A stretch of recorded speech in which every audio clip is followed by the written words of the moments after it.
to the Heley cast. Yeah, it's good to be here. It's obviously not a lot. Is that what I'm doing today? The Heley cast, yeah. You're doing Is that what I'm doing cast. today? Apparently, that's what you're doing today. I brought ice. I have E&J and 4 roses if you want some of that. Yeah, let's do it. And then I have that too if you want to hit that. Yeah, let's do that. That's how we should start this, right? Right, yeah, probably. That's how we should start this. That's a good idea. Yeah. No, I listened to the podcast on the way up, so it was a good one. Had me laughing a little bit. I don't know if I'm comfortable with the amount of times you said the word Jew, but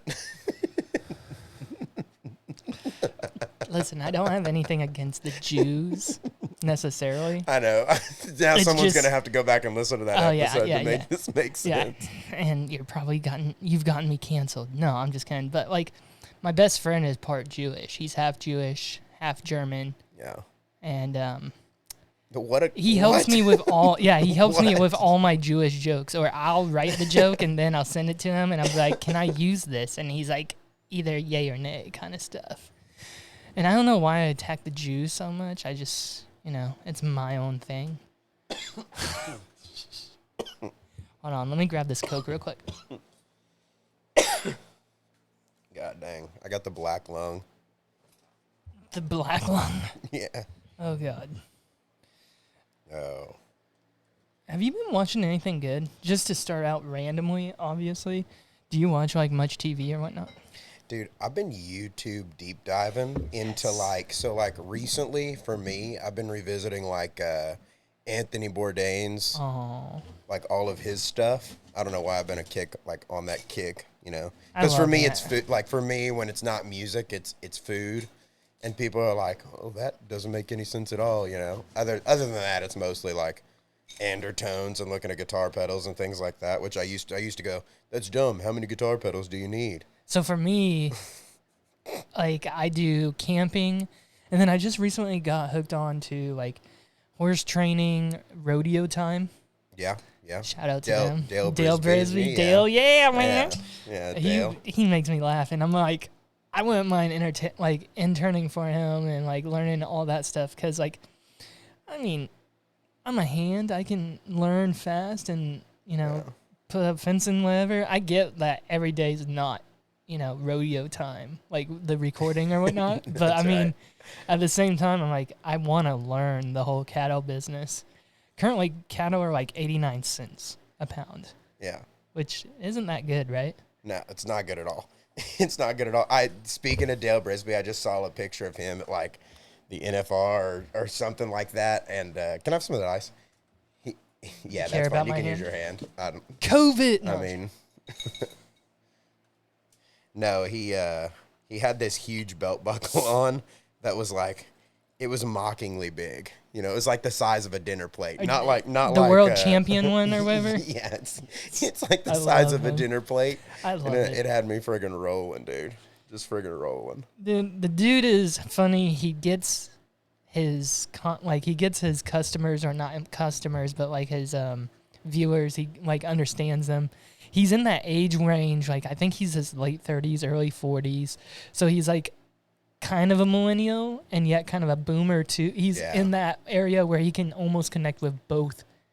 So him having this opportunity in 2023 to do that, he's very lucky, because think about I believe there's probably cowboys and ranches that were back in the 70s, 80s before the internet existed that kind of did this kind of thing. It wasn't maybe taking dumbass kids and training them like that. Oh, it's always been I was kind of in that scene towards the end of high school and, into college, and did some rough stock stuff and that kind of thing. Isn't that what it is? Because a lot of it's making fun of it all the time. Well, a lot of the cowboys are it's a last kind of ditch effort at life kind of thing. Well, to my understanding, right? And you ask an old timer, and an old timer will tell you, well, I hate to tell you, son, the last cowboy died in 1920. Well, that's Sam Elliott. Sam Elliott's still alive. The King is still alive, right? George Strait's still alive. You want this? No, I'm good with that. I'm good with that. Is that what was this that you put in here? Four roses. 4 roses. Bourbon. I normally like 3.5 roses, but I guess I'll settle for 4 today. My buddy Brandon Killo, shout out to him. He just opened for Carlos Mencia. Yeah. And he was on my podcast just recently, and he drank 4 Locos. And I got him on a joke. He's like, I just did an advertisement for you. You know, you made me cut it. I'm like, huh. I'm reading about it, like Paul Jones Jr., the founder of Four Roses Bourbon, became smitten by a beautiful Southern belle. And he sent a proposal to her with 6 slaves. And he's like, 6 slaves? Motherfucking, let me look at it. And he's like half black. So he's like, what the fuck? It was really funny. It's nice getting, actually scoring a bit like that when it's unplanned. It's perfect kind of stuff. Not that we're looking for sponsors, but I mean, if you're out there, right. 4 roses, we will take it. Yeah, we'll embarrass you Either too one a of little us, bit, yeah. but it is what it is. So let's go into your music real quick. Yeah. Because, I mean, we're going to... That's part of the conversation. Exactly. Even though the conversation's got side rails. It will be derailed at some point. If you've listened to the podcast, yeah, it's going to be derailed, but we're not derailing it. Maybe you'll have me back someday and we won't have to go over the I'll have you back anytime. If you I'll bring the whole band. Yeah. We'll hook all the mics up and have everyone in here. Yeah, maybe not here, but I would definitely do a once I get a bigger studio and stuff. I've been looking at those what are they called, the sheds, from Lowe's and stuff. Yeah. That are bigger. Yeah. I mean, maybe they're probably the same size as this, but it doesn't have that. Yeah, it'd just be a studio space. I kind of want to do the same thing for the band, get like a big portable building. Yeah. And kind of like soundproof it. That way it was the size of the stage. Have you seen Tommy Lee's area or Creed's studios or whatnot? They're in their houses. All American Rejects places are in their houses. Well, I don't have that kind of house, bro. Oh, you don't? Okay, I didn't know. Yeah. How old are you? Me? 30. I just turned 30. No shit. Okay, yeah. You're only 2 years older than me. Okay. Yeah, I just turned 30. So for some reason, I thought you were 35, maybe 36. Yeah, dude. That's cool. I still like to think I'm young. I'm holding on to the youth. Don't worry, you'll be there shortly. It's all downhill at 30, right? That's what everyone tells me. Dude, I feel like it's all uphill right now.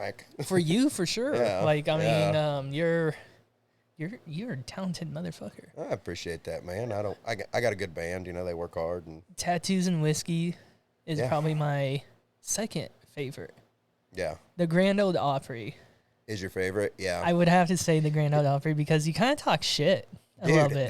that is exactly why that song. So it's a funny story. The reason I wrote that when song. you kind of called out Luke Combs. Yeah, I did. I 100% shot at him. Okay, I wasn't sure if it was a for sure shot. Luke tweet at me because it was I'm not going back on it now. I said what I said, and I actually kind of wrote it because him and Upchurch were having that beef, and I'm like, if you believe in something so much as you're going to go out and do it, then stand by what you did, don't change, because it's in my mind, because our brand of whatever you want to call it, people will around here will go, oh, it's red dirt.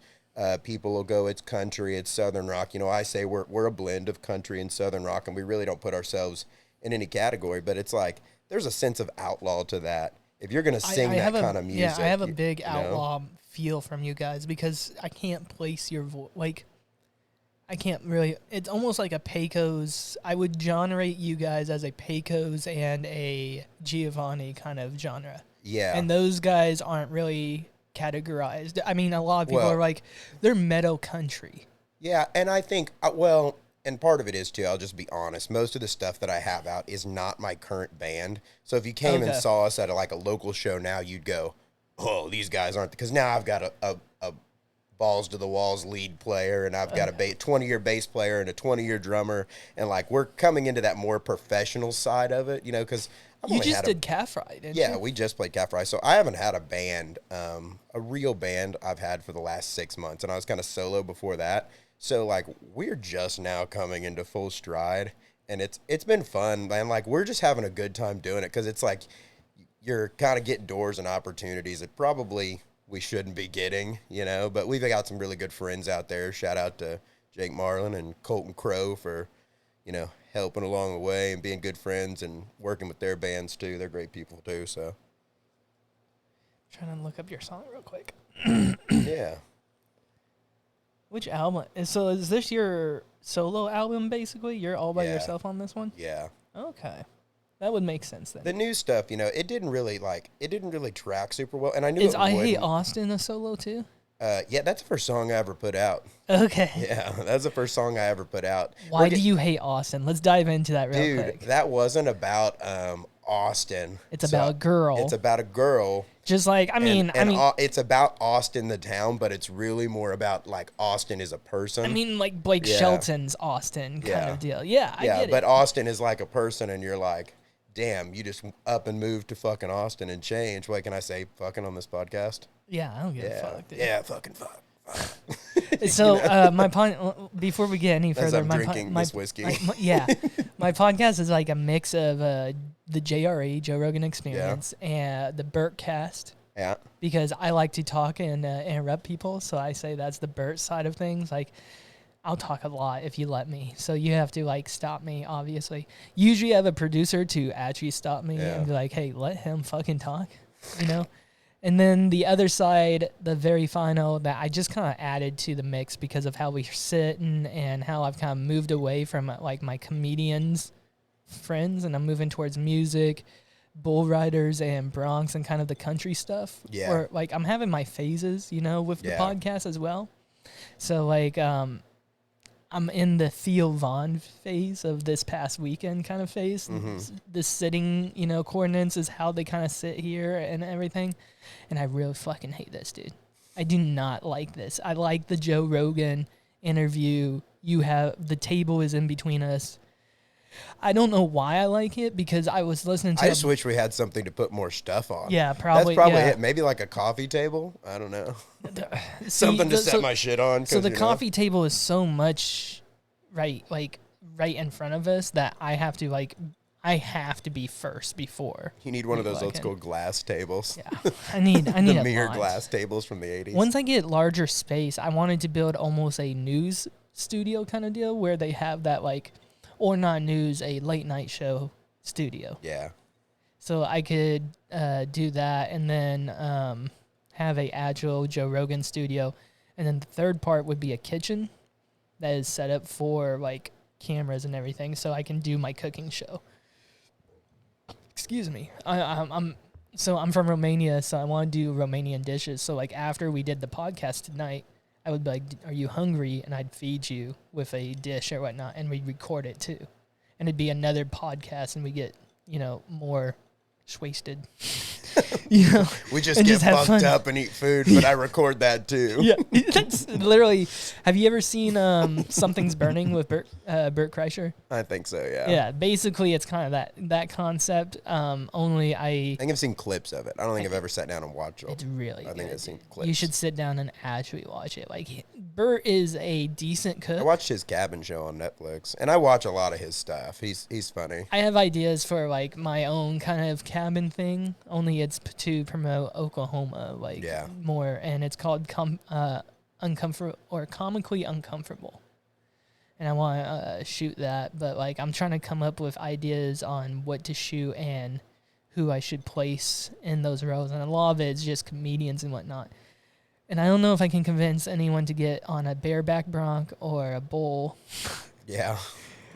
Without being sued if they get hurt, kind of stuff. Make them sign a waiver. This is a waiver. Yeah. And I was drunk when I signed that. No, we recorded everything. That's funny. I don't know, man. I'm also kind of looking at things where we don't do things that are dangerous. Yeah. Maybe duck hunt, but I have to wait till winter. I'm trying to shoot things this summer so I can release it late September, early October. Yeah. But yeah, that doesn't seem like it's gonna happen. I mean, I have 3 cameras right now. 2 that are on you, 1 on me, and then on my iPhone 14 Pro Max. No GoPro. I mean, I have the GoPro. Shout out the X. God damn it. Shout out the X, yeah. Shout out the X. Appreciate the GoPro. Dude, yeah. I going back to the music thing. I it's been real weird because, you know, Tattoos and Whiskey by far is our most popular song, but it's also now got this like Southern rock drum intro and screaming electric guitars, and like we've kind of progressed. Oh, you're with a new band, that's why. Well, yeah, I've just got new. It's the same band, but I've. Can we listen to it real quick? Listen to what? Tattoos and Whiskey. Yeah, listen to it. Play it. It's what the kids like, you know.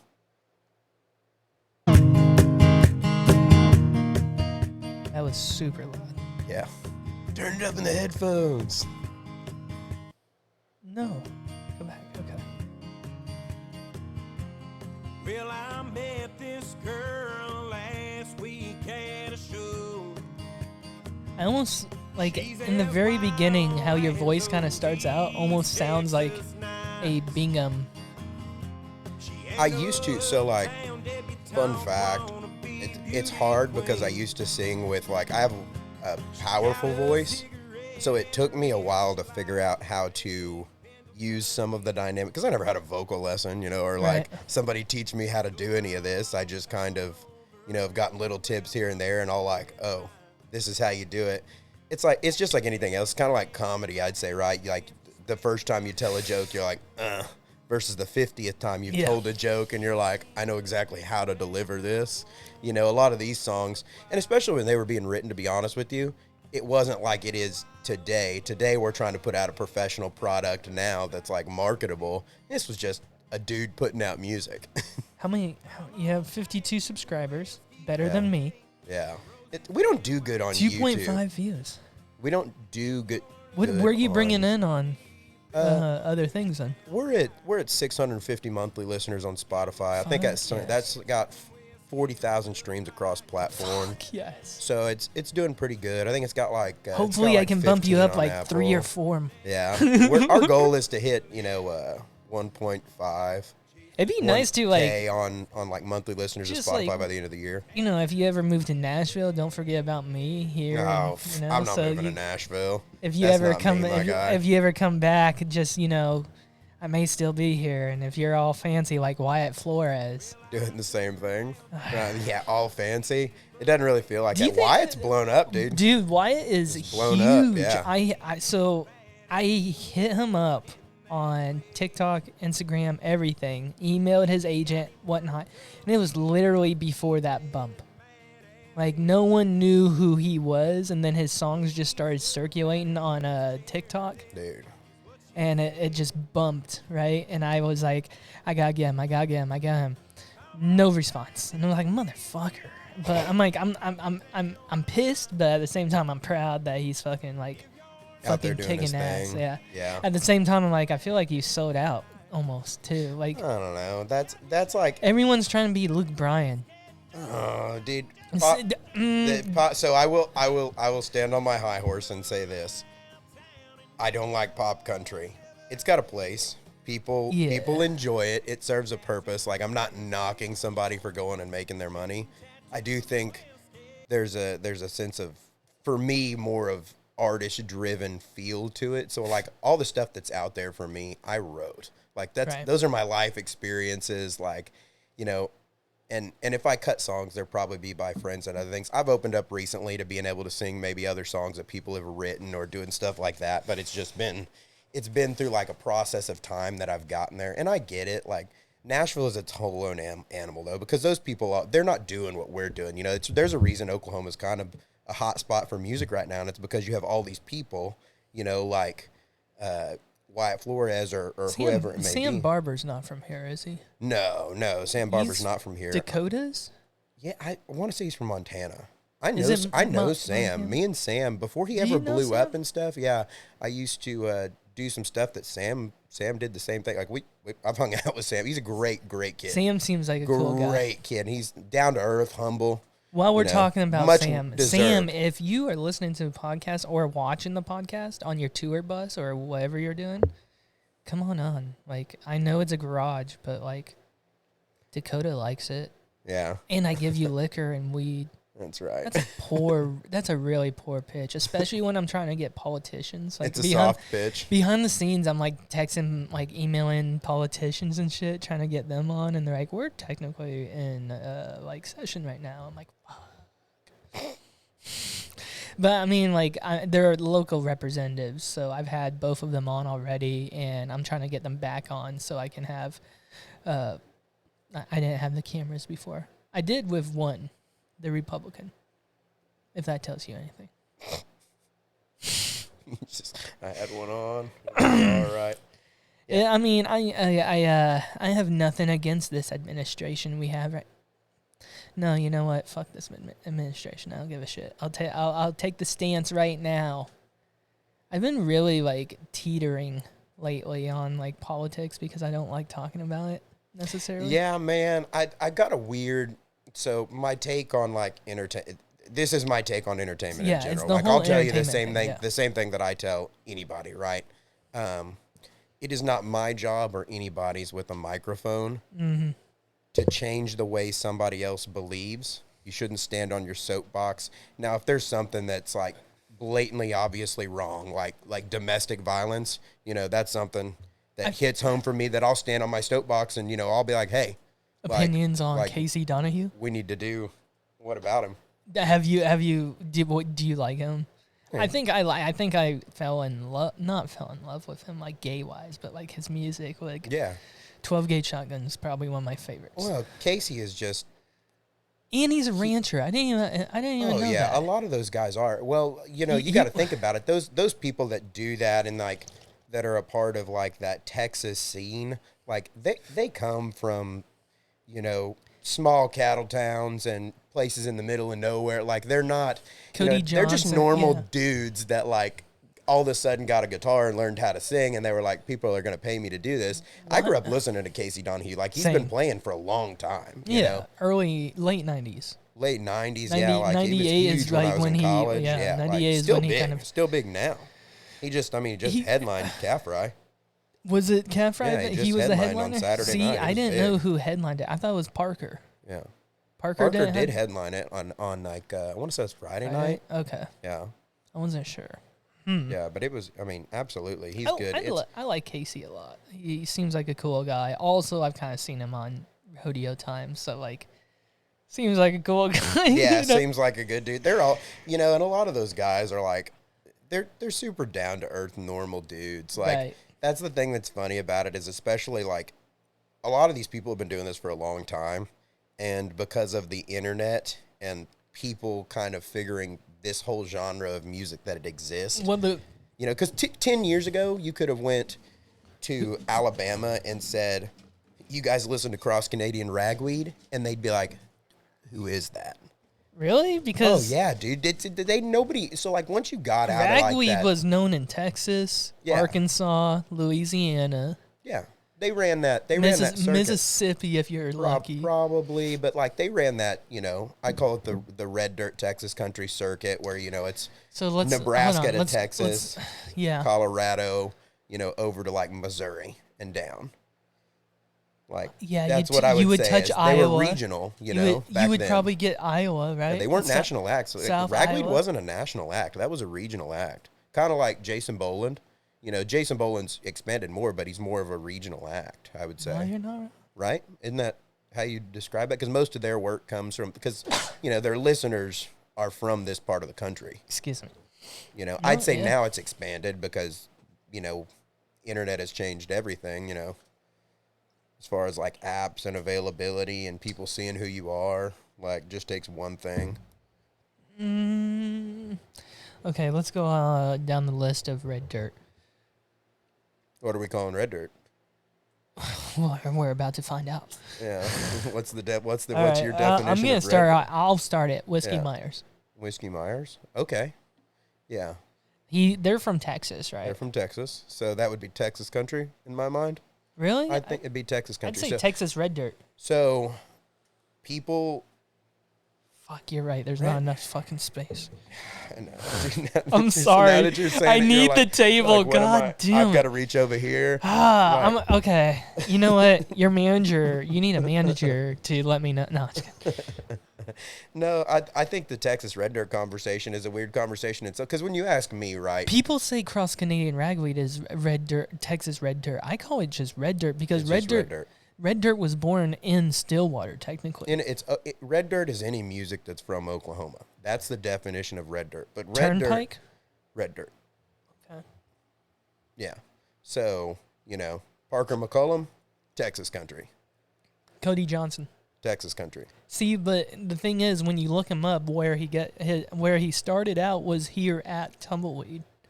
But that's not where he's from. Correct. It's where you're from. Okay. So All that's how you get. That's okay, how it see, becomes that's Texas because or red dirt. when you and that's look where up, it gets confused. when you look up red dirt country on the internet, it'll list Cody Johnson and all that, like Oklahoma. Like I'm like, Cody Johnson's not from here. But the internet doesn't know what's right. Yeah, true. Let me just Google it for you. No, I think red Jason dirt is Boland. Yeah, that's red dirt. Red dirt. Red dirt at its finest. I actually saw Jason one time when I was in college. We went down to Frio. We floated all the rivers for spring break. He's the one that here to sings Texas. Oklahoma Breakdown, right? No. That's Stony LaRue. Stony, yeah, that's right. And then,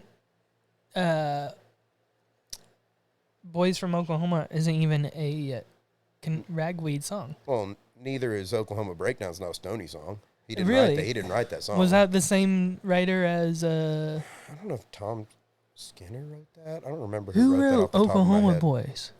Boys from Oklahoma? Because he's from Perkins, right? I don't remember who wrote that song. I do that I song a think lot. Really? That's my encore song. I do this. Yeah, the yeah. Well, I'm not going to give you guys my trade secrets out there, but come see a show. Yeah, exactly. You will see it. We actually just started doing Oklahoma Breakdown as part of our show too. It's like because we don't do a ton of covers, but we did start doing the red dirt thing. Is like that's a whole conversation. We stopped calling ourselves red dirt because nobody knew what it meant, and to me, red dirt is like. It's an attitude of unwanted country music with a mix of rock and roll. And it's become a sound, and I don't think it should have ever been a sound. I think it should just be what it is. Pecos. That's probably, I think they're from Texas. They are Texas. It's Texas country. Really? Yeah, that's where the line is blurred. Is like because it's not a sound. Because Giovanni and Pecos are like basically the same kind of entity, just two different voices. Geo's dude, they're hard rock. Are they hard rock? I don't know. I mean, obviously they run that scene, but like you hear them on like I like Rooster Tail and stuff. Oh yeah, Rooster Tail's really good by them, and then was it Viva La Vuma or something? I can't remember, something like that. I butchered that name. I know that for sure. Sorry, guys. No, that's how we define it, but we kind of stopped doing that just because like let people put you in the group they want. Music is for everybody, and everybody's music has a place. Yeah. So like I don't feel like it's for me to put a label on the art and go, "Oh, this is what you are," Used to be the opposite, but I guess that's, I mean, Bob Marley kind of says that in a well, he talks about riches, obviously. Are you a rich man? What do you mean rich? Dude, I just had that conversation the other day. I said for me, like I'm a full-time musician. It's paying my bills. I have to work a lot, but it's paying my bills. And I said, like, what's making it? I've been on the radio. I've done podcasts. I've had streamers, like I've been on the news, like I've done played in front of a bunch of people, played a festival. I was going to ask you that. What is your like objective out of all this? My objective is to continue down the path of playing music for the love of playing music and for the sake of making people happy. I think this is what I was going to say earlier, and this is what I tell everybody. Yeah. This is all music is about. And if you think it's about anything more, you just haven't learned it yet. Music isn't for you. It's for everybody else, and it's for that person who doesn't know how they're going to get through tomorrow, and you're part of that aid that helps them get through tomorrow. Somebody comes to a show and sees one of your shows, and you're like, oh, this is going to help you get through tomorrow. And for some people, that's all it takes. And I think that's what it's all about. It's what we've got to give to the world. Kind of like comedy is what you've got to give to the world, right? So I'm sitting there going, music is kind of this is what I've got to give you. My comedy's super dark at times, and yeah. I mean, it's because of my belief with comedy is it's a selfish act, actually. So comedy, in my opinion, and you may get different views with comedy because it's a selfish act, but it isn't at the same time because a lot of comedians, and this is my opinion, and guys, I apologize if I offend you, but I think we are all a little fucked up in the head. Oh, yeah. Everybody is, dude. All artists are, too. It's right, yeah. All musicians but, are the same way. Like, we're all fucked up. And it's how you handle that fucked up that exactly. makes good art. Like, anybody that makes good art is fucked up. It's like, but comedy is like our medication. So we're selfishly doing it for ourselves. Yeah. But at the same time, we're giving to an audience that appreciates the art. You know, yeah.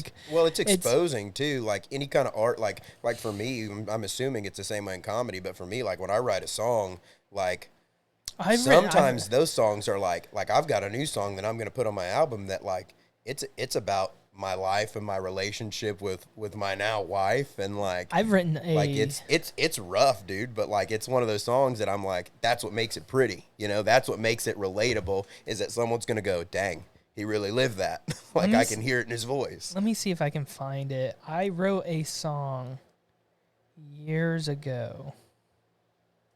I don't know if I still have it. I probably don't have it. Can I hit that thing? Which one? Oh, yeah. Sorry, dude. He's like, absolutely. We're smoking cigarettes in I'm here. gonna tear. You can if you want. No, I was hoping I you smoke brought cigarettes. cigarettes because I knew I was gonna drink, and I'm like, I kind of low key want cigarettes now. I knew I should have bought myself cigarettes, but Do I gotta hit this like twice? let me see it real quick. Nothing's happening. Okay. Sorry. Sometimes, so like, if you look at the screen, it will say new, what was it? New vape or new cart or whatever, and you just click the bottom button as no, and you just keep going. Let me see. Nope. How'd you find my music? How did that come about? That's my big question. Is like, how'd you find me, bro? Let me think. I'm thinking. Ryan Wayne. Ryan Wayne. Bullfighter or bull rider. Okay. I just had him on Between the ages of 18 and 34, that's what my Spotify statistics would tell me. And it's a male between the ages of 18 and 34. I had him on my podcast, yeah, and we got so fucking lit that within the first 5 minutes I couldn't post it. That's how bad it was. I listened to the first 5 minutes and I was like, what the fuck did we just do?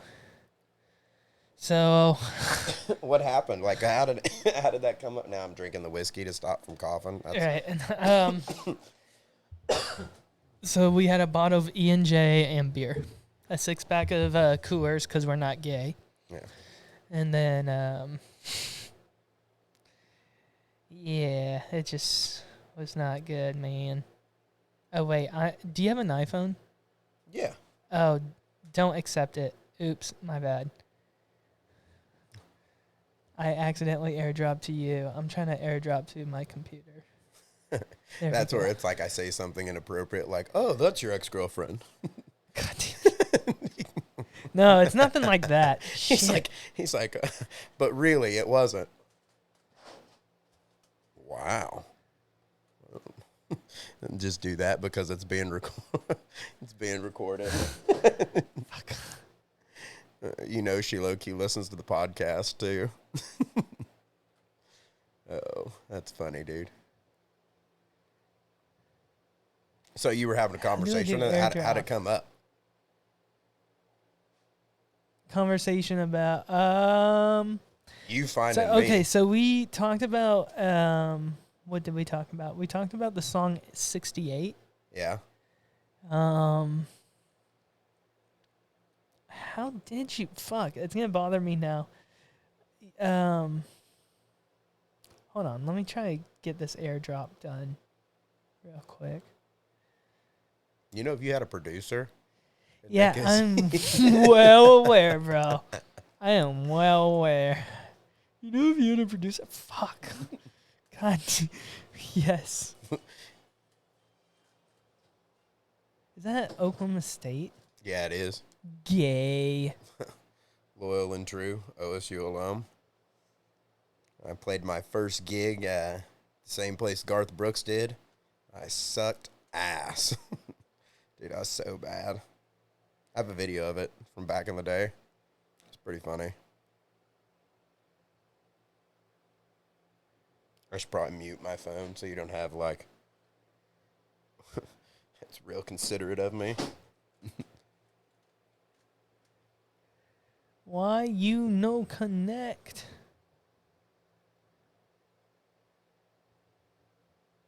Okay, apparently it doesn't want to do it. We'll do it live. I guess, maybe. I really don't want to. Fuck it. Yeah, I guess we'll do it live. I have not played this song in forever. Here we go. It's called Jack D.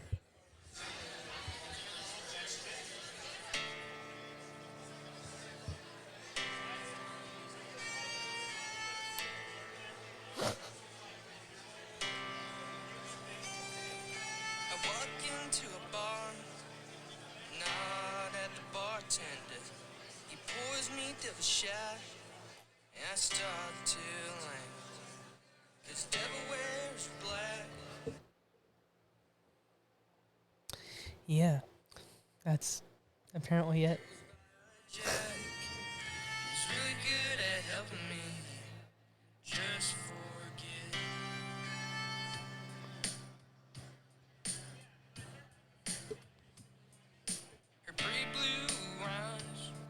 I have a terrible voice now that I'm realizing. You're like, well, this is on the podcast now. Woo! And there's a reason I do comedy. Oh. Can I skip this? Hold on. Have you had any other musicians on yet? Yeah, it's coming up.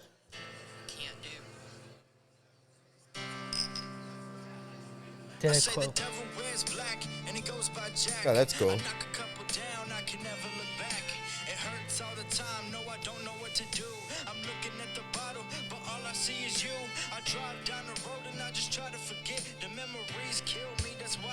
Do you remember when?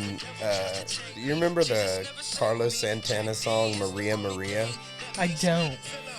Carlos Santana did a song and it was like Latin fusion, but it was He did it was one an with R&B Nickelback, singer. didn't he? He did one with Nickelback too. Yeah. But it was with God, I don't remember who it was, but it was with an R&B singer, and it was a good song, man. But now, have you had any other musicians on the podcast? No one that's like as big as you, I would say. I mean, I had Brandon. You want to hear the weirdest flex of all time? Dude, I will say this publicly on the podcast, just so everybody out there's watching. I had more followers on TikTok than Shane Smith and the Saints for a very short period of time. For a very short period of time. And that was because he didn't have a TikTok. God damn. For about a month and a half, I had more followers than Shane Smith and the Saints. And I was like, that's right. Take that, big media. And then it was like, it wasn't a month and a half. It was like a week later he had, Oh my God. he had like 50,000. Well, Well, that was short-lived. Oh yeah. I knew it was gonna be, but if you're gonna have a shitty weird flex, make it one that counts. Turnpike came out with a new album. Yeah, they did. I haven't really sat down and listened to it yet. It's hard because, like, I won't lie to you. I play music. Old Turnpike just hits so much better. Yeah, you like fucked up Evan, don't you? Yeah, I can see the look on your face. You're like, I miss the Evan that was really hurting. I don't like this healthy Evan at all. I don't like the healthy Luke Bryan. Luke Bryan's coming out with healthy songs. I'm like, fuck off. Yeah. Parker McCollum's my boy right now. Or Cole Wetzel's my ride and die, bro. Dude, If we're talking about if I like you people, talk about somebody who's changed that. I mean, there's always people like that though that have existed that are kind of like that rebel. I will say though, country music is changing. Yeah, you'll notice that we're a little more country leaning. Yeah, but we're a little on the rocky side. And I think the idea is like country music has changed. Like it's got room for artists like us now. Yeah. Instead of just these pretty voices, because now it's more about, you know, what is the concert like? I feel like you're still the kind of holding on to the George Strait sound too. Not so much. I think it's just because I write the way I see. My thing about music is this: I've got a blues song and I've got a couple of different songs, and like, I think you should play the songs you want to play and not put yourself in a genre. And if they want to claim you, they can claim you. But like, it's just like Jelly Roll. We're gonna sit here and we're honestly gonna say. Did you just watch the JRE of Jelly Roll? No, but I haven't seen it. But like, we're gonna sit here and honestly say that Jelly Roll deserves to win a country music award. Well, he does, because country music's changed. Yeah. But like, that's not what they're calling country music He's done anymore. three different genres. So hasn't he's created, like him with other industry pioneers have created room for people like us in the space. Cody Johnson is one that's done it for the Texas scene. Parker's doing it for the Texas scene. You know, you're watching Turnpike who's doing it for Oklahoma nowadays? I guess Zach. Yeah, Zach is put, you know. It has to be Zach, right? Zach's. Yeah. So in your musical opinion, is Zach on the same level as Morgan Wallen? I was having a conversation the other day with a buddy, and he asked me, do you think him and Morgan Wallen are equals? And I told him, I think any artist is an equal, don't get me wrong, but are you talking about the level of publicity, the level of entertainment venue type? And he said, yeah, that kind of stuff. I would say Morgan Wallen has a little bit of the upper hand. Zach Bryan is maybe a half a foot behind him. It's so hard because Zach Bryan I just saw Joe Rogan at a Zach Bryan concert. You know, they're different. You can't compare those two things. They're not the same genre. Whataburger and In-N-Out. In-N-Out, yeah. Exactly. Okay. Because I'm gonna say, I'm a little biased. I kind of have an intimate relationship with like fans, Zach's fans. Okay. I was gonna say In-N-Out for being sure, from Oklahoma obviously. and I've had multiple interactions with Zach fans. Like they're not like Morgan fans. Zach fans are people that are going to go buy the vinyl the day it drops. They're going to stand in line in the cold to shake Zach's hand. Like I would. They're like, they're hardcore real fans. When I would say Morgan's fans are fans, but they're like those fans that they may buy a ticket to come see you. Zach's fans will stand outside and wait for a ticket for 4 days. Like, and that's not an exaggeration. Like, no, yeah. There's one you're talking thing about a guy that just went away from Ticketmaster. Like that's how big he is. I feel like he kind of fucked himself though with coming out for just being a political entity, because like I saw his tweet about the LGBTQ plus kind of thing, like supporting it and whatnot. And my opinion is, yes, I'm a comedian. Yes, I openly admit I do lean right, but at the same time, as an entertainer, we were just talking about it, as much as possible, stay out of it too. Like, well, it depends I feel on like your stroke of life. So, like, my opinion is that, and I won't get into details about it. Yeah. Sorry, I'm not trying to corner you on that. No, cool. I'm cool. I'm cool talking about it. So I'll say, go ahead. I was just gonna say, just as a comedian, like comedians kind of have a better opening than music artists, because we can actually talk about it on stage, make fun of it, and we can trick you guys thinking, oh, I like this side way better than this side, or it's what we're supposed to do. We're supposed to kind of like negate like we're supposed to kind of like look at this hand while we're doing something with this hand, and then surprise, here's the whole thing. Well, I think everybody forgets. What I was gonna say is, like, everybody forgets that at the end of the day, no matter how big an entertainer is and no matter what's going on, they're real people. and they live real lives, and they have real families, and they have real situations, and we don't know. You know what I mean? That's my take on it, because Zach is probably more closely affected by that issue, and if something is closely affecting you, you know, you're going to speak out about it. You know, like I'm domestic violence has impacted my life, so I'll stand here and be like, yeah, there needs to be domestic violence reform. You know, from protective orders all the way down the bottom of the list, right? I'll stand here and say that, and that's something a hill I'll die on, right?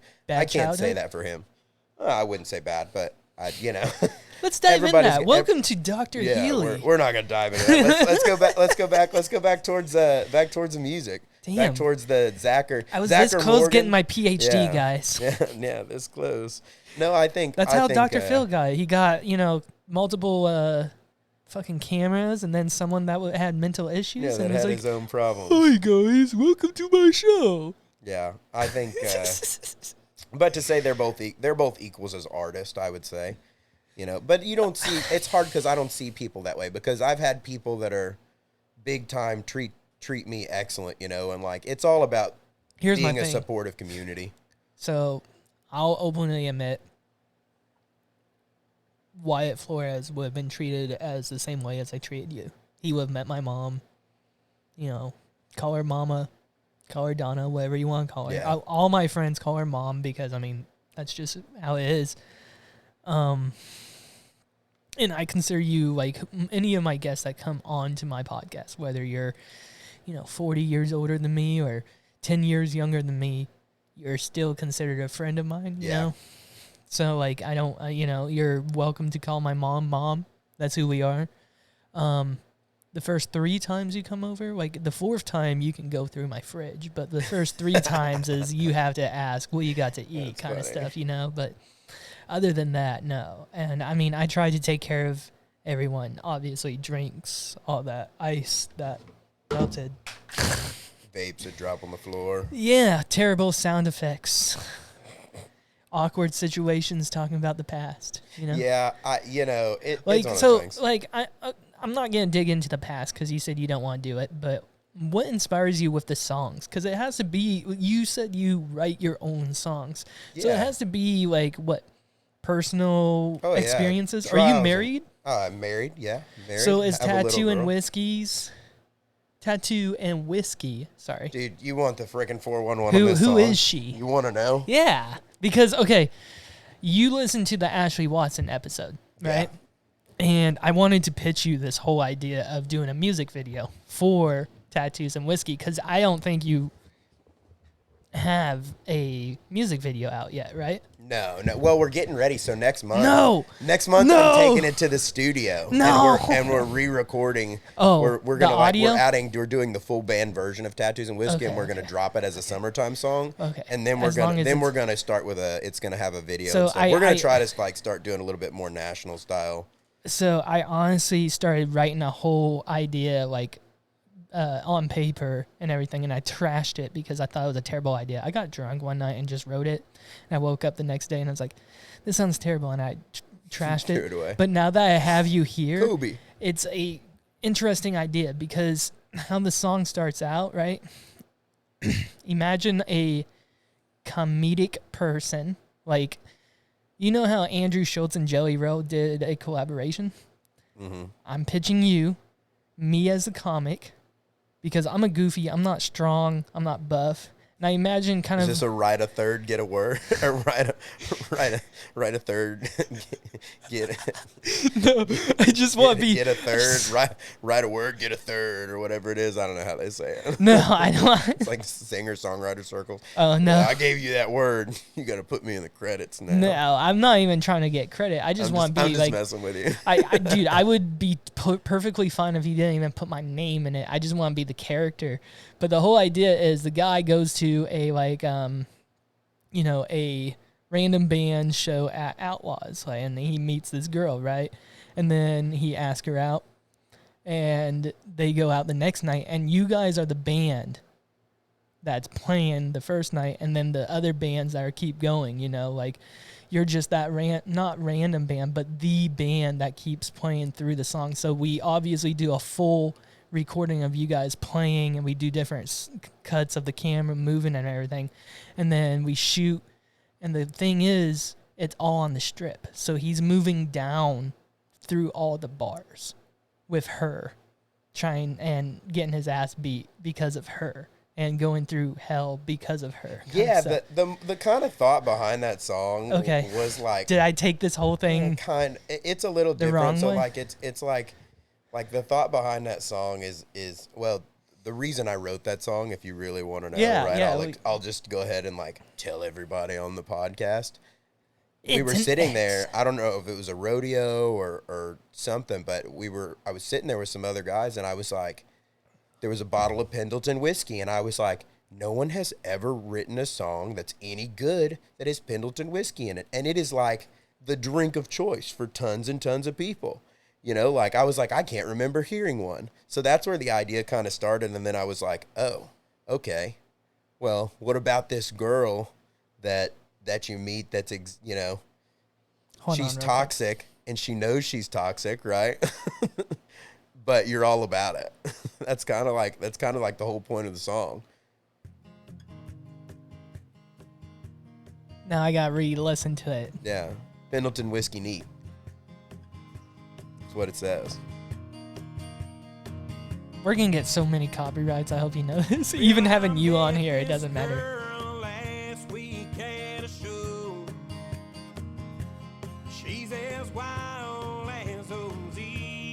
Yeah, think about it. You're on Filthy McNasty's in the Fort Worth Stockyards.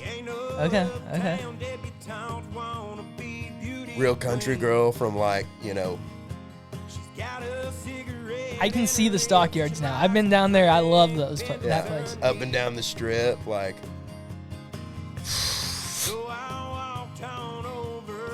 And this was my line. Like, this is a line that got my wife right here. No shit. I'd just ask them. That's where that came from. I can't dance, so. And then this was your wife's spot. This is what she told you. Yeah. Well, not really, just the girl, but. You tell everyone it's your wife. No, I don't.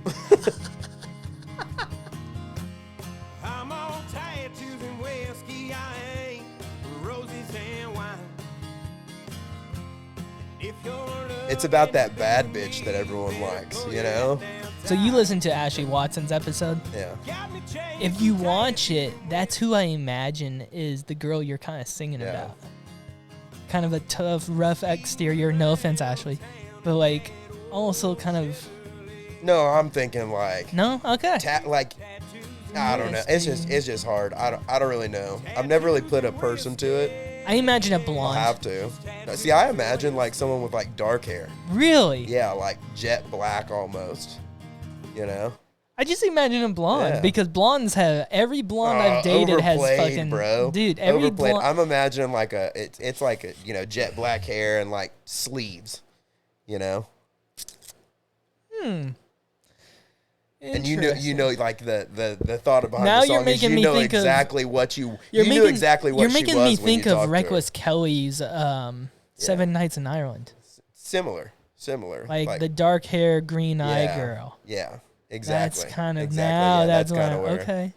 Yeah, so it's like oddly enough, that's kind of like where the idea for the song. But the song wasn't like that. Was just a song I had an idea for and wrote, and part of it is things that were from my life, and then part of it was speculation on what does this idea look like. A lot of other ones are like direct relation, but that one, that's where that song came from. Obviously, it's been the most popular. I'd like to tap into that more. Been trying to recently.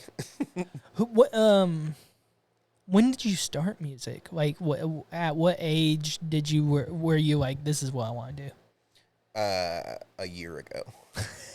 Yeah, so I was standing. I went to a concert, and I was backstage, and it was a pretty famous place, and I was standing there, and it was like a lot of my idols had walked the halls, and I was staring at the floor. And then I was like, this is what I want to do for the rest of my life. And then I went back and I had like a big corner office style job, huge sales manager job. And I walked in and I was like, I got to quit.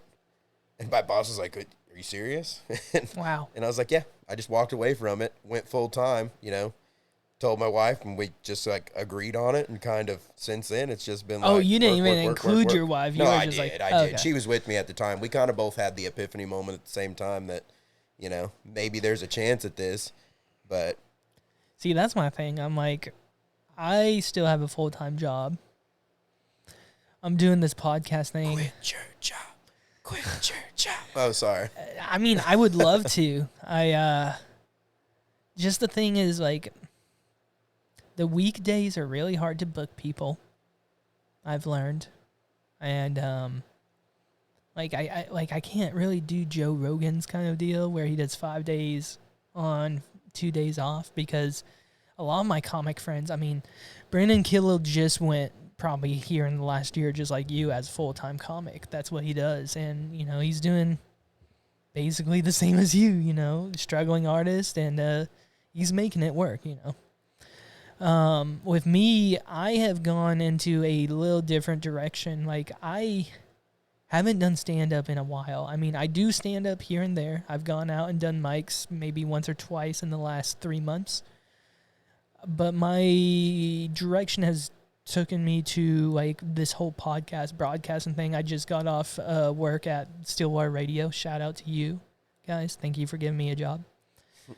I'm a board operator, so, like, I'm the producer, if I had a producer over there, making sure all the sound and everything works. And I didn't realize how tedious of a job it is. It really is a tedious job. Like, my producer, whoever it is in the future, isn't doing what I'm doing. Like, we have commercials and stuff, so I have to slide in and out of break and whatnot. So it's very interesting. Here, we don't even have commercials. Like, that's inputted just with the app I use and everything. Oh.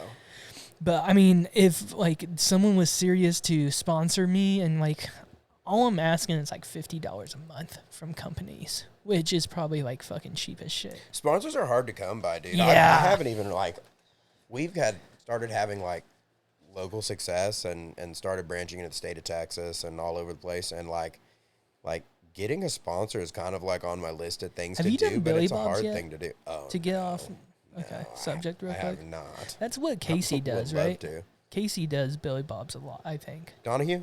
Yeah. Oh, yeah. Right. He's He has it big, in the dude. stockyards, He's big right? time. He stops off at the Longhorn Saloon. That's it. Longhorn Saloon. Yeah, it's And right over there. Sees Alex and pours his beer. Yeah, Yeah. that's right. That's right. That's how it came out a I long can't time ago. believe I actually so I went to Fort Worth for my birthday. Hey, quick commercial. We headlined Filthy McNasty's July 7th, Fort Worth. So if you guys don't have plans. I'll try to go. I told you multiple times I was going to try to go in the past. I've had financial issues just with bullshit and everything. But That's what I'd say if I blew me off too. no. Listen, that's literally 75% of the reason why I haven't done stand-up comedy. I live here, and gas is $3.19. Yeah. And you got to drive to Oklahoma City or Tulsa. And, Yeah. dude, the mics are every night Dude, I now. drive a van and pull a trailer. I don't. Listen, you don't have to explain gas prices to me. What kind of van, by the way? Dude, high top, 2001 conversion van. Fuck yeah. Got the fold-out bed with 32-inch screen TV in it, That's how We're- you We're live. rolling in old-school luxury. That's how I would do it, bro. As a comedian or even as a podcaster, like a traveling podcast or whatnot. I've been considering just packing all this shit Dude, up in a it's so fucking... hard to ride in like a van. Like if you got to travel Well, I want a one of long those way. big-ass fucking RVs. Yeah, I would love to have a bus. That's like Could people you sleep in a coffin? like one of those little bus Yeah, things. yeah. Dude, they're not. I that was listening bad. to I've Bad slept in one before. I was They're not listening that to bad. Bad Friends with Bobby Lee and Andrew Santino. I don't know if you've... Yeah. Okay, yeah. And Bobby Lee is, kind of high class, but he talked about sleeping in he calls it a coffin. That's why I called it the coffin, And he didn't have any issues. So I was just curious on, like... So it's just a twin bed, right, basically? And it's like a thin twin bed. It's like more like a cot. Okay. And there's normally 3 of them. Sometimes there's 2, but normally each there's side, 3 right? of them. 1, 2, 3, and then 1, 2, 3, and Yeah. then you'll have like they can sleep like 12 people or more, just depending on the size of the bus. And then I've heard, like, in the very back, you either have a master bedroom or a kind of hangout room.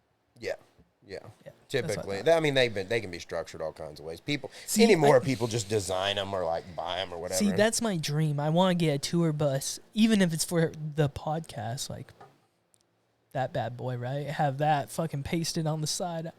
I'm thinking about getting a new logo. Mustache it. Because in that, I don't even have a mustache, dude. And I need to shave. I've kind of slacked, guys, if you can't see. But I've kind of gone the goatee way. But do you want more ice? We can take a break and get you more ice if you want. Or do you want more? I'm good, man. You're good? Good, yeah. Okay. I'm just chilling. I've been drinking. I decided to finish off the E&J, so. Hell yeah. Already on way. I don't have to drive. I know. Your thing is you do. Yeah, So. I do. Got to drive. Where back. are you from? I live in Coweta. Yeah. I don't know where. It's like Tulsa. Okay, so you're over there. Yeah, okay, for some reason I thought you were in southwest Oklahoma.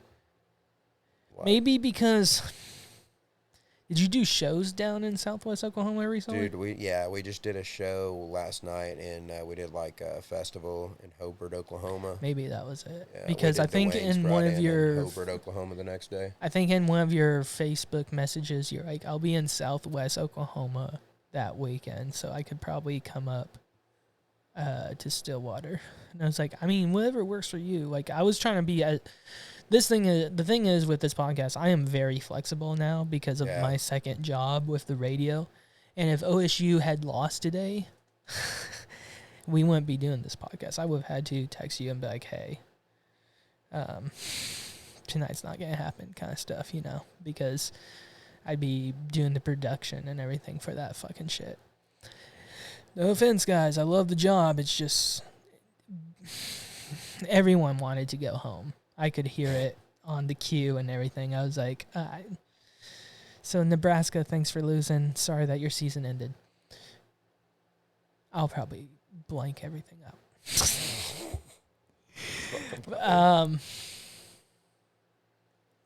What keeps you going, like, with the music and everything? Like, I understand you just started for just a year ago, like, full time, but, like, what was that passion? What is the heat? And who influenced you the most, like, music-wise as well? Like, who's your biggest influencer? Like, Casey Donahue, like, that kind of name. Because I can name the comedian that influenced me, too. You'd never guess it. You'd never guess it. I won't even let you guess because there's no way you would guess it. Are they from here? No.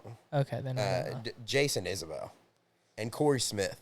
I know Those Jason are the Isabel. people that like, and I'm not personally. I know of him. I'm like a old school country guy. Like if you're getting in my car, I'm listening to old. Even though my stuff is so modern and like rock and roll in your face. Do you know who I was? If you had let me guess, do you know who I was gonna guess first? Chris Ledoux. Yeah. Yeah, that's a lot of people want. A lot of people want. Like, I would shock a lot of people by saying Chris Ledoux. They'd be like, "What the fuck?" And I love all of the the Red Dirt bands and things like that too. Like that all has a soft spot for me. But like I remember like my core memories of things that I love. I can remember 21 by Corey Smith. And I was like, that has like an imprint on my mind. Riley Green did a little bit. I remember. When I saw Ledoux in person, Georgia Time out, and it was really good. I saw Chris in person at the Lazy E back in it was before everyone knew kind of about his cancer, but it was between 2001 and his death. Mm-hmm. And he did the national anthem. We watched the rodeo, and then afterwards we got to see his his concert and everything. And I didn't realize who he was at the time because I was like, icon. Young. I wasn't old enough to understand. And come to find out, my dad has the tickets to that rodeo. My dad is a fucking... I'm not going to call him a pack rat because he's not a pack rat, but like he is very sentimental with things. He has the Super Bowl tickets we went to. Indianapolis Colts versus the Bears. Peyton Manning's first Super Bowl win. We went to that one thanks to a buddy of his. Shout out Venmo, Vernon Morency, if you remember. running back for Oklahoma State, number 33. I do not remember. No shit. Don't remember. He was they were calling him the next Barry Sanders at that point. And then he went and played for Green Bay, and that's how we got the tickets. He was like, I'm busy my birthday. You want these? And my dad was just joking. He's like, Vimo, you play in the NFL. He was working for my dad over the summer trying to get a degree in construction or business management or whatever. So he was working for my dad, and my dad was just joking in February. He was like, the season was over, you know, so he was interning and everything. And Vimo's like, I got you. A week and a half, 2 weeks later, 2 Super Bowl tickets landed on his desk, and Vimo's in front of him. He's like, there you go. He's like, no, I'm joking. I can't actually take these. He's like, no, you're good. He's like, I got birthday plans. I'll be in Miami, but I got birthday plans. It's like, what the fuck? So just casually taking Super Bowl tickets. Yeah. I mean, and my dumbass at the age of 12, 13, my dumbass was like, where are we sitting? My dad hit me upside the head so fucking hard. He's like, you're going to the fucking Super Bowl. Does it fucking matter where you sit? You're sitting. Yeah, my buddy just won tickets to the last one that the Chiefs won through his work, I guess, and it was cool. It was cool getting Snapchats. He was like, and he's not even really a football fan. It's a different experience. Yeah, he's like, this is just an experience. He thought it was great. Those are different experiences, and I was thinking about that. I'm like, I hope you're successful to the point where you are doing maybe not Super Bowl national anthems, but professional athletic events at least. Like, man, national anthem. Tennis. I'm gonna say something, and people are gonna hate this. Is it one of the hardest things to sing? Because it is by far I've the talked to hardest people. thing to sing. Period. And here's why. If you do the national anthem good, nobody ever remembers. If you do it bad, everybody remembers. I think the most memorable one is the little girl, right? At the basketball where Mosby came out and helped her sing. Do you remember that one? Yeah, but it changes all the time. Now, that's the most memorable one I remember at least. Yeah. And then there was Luke Bryan that had it on his hand, and everyone called him out for it. And at the same time, I kind of actually came to his defense. I'm not a fan of Luke Bryan just because that music is kind of, like you said, country pop before we even started. Not calling you out, but I'm not a fan of country pop. I'll admit that. Like, my consideration of country pop is like Luke Bryan all the way to Florida Georgia Line. That's country pop to me, and I don't. Man, it's hard to let's move on, because I'll talk shit about those guys. I've had a few in me, and we can dive deep in those motherfuckers. I don't want to do that, man. You know, everybody, like I'm a stand-up comedian, so I'll like roast people. You will do it. I can't do it, you know. And because you may meet those motherfuckers one day. My luck is I'll fucking get them in here, and I'll be like, so I was joking. Yeah, not even like that. It's just, I've learned that everybody has their own thing that they like, and just because you don't like it doesn't mean it doesn't have a place. No, I won't lie. And it's weird because you just meet a lot of different artists and that have a lot of different perceptions or realities or opinions. So, you know. I won't lie. I listened to Florida Georgia Line and like Luke Bryan back in high school. It's when Mike Truck worked. No, it's good. I mean, it serves a purpose. You know, like not everybody can relate to like. It just every generation has their own sound of music, and that's an entire generation's sound of music. You know. Definitely. Yeah. I've been listening to a lot of Zach Bryan. Mm-hmm. Good stuff. Solid. Obviously Wyatt, just because. Yep, solid. I think I listened to Wyatt more or less because he's from here, Stillwater. I went to high school with him, apparently. When I was a senior, he was a freshman. Yeah, Wyatt's an awesome kid. Have you met him? Oh, yeah. I've done several of this. So before he got big, Wyatt did some of the same stuff, and then hung out with come on to the podcast. We can bring everyone on. I don't give a shit. He's pitching it hard. He's like, hey. Please. It's not even about your followers or like well, it's kind of about your listeners, but like at the same time, I know everyone would ditch after you. Like, you know, you'll have a peak and then you'll dip. So like you'll give me that peak, but at the same time, I don't really make money off this. Like it's more for you than me. And I would like for you to come onto my podcast. Come. Por favor. Okay. I hope that's still recording. If it's not, this is just going to be audio. Let me go check everything real quick. Yeah, do you think?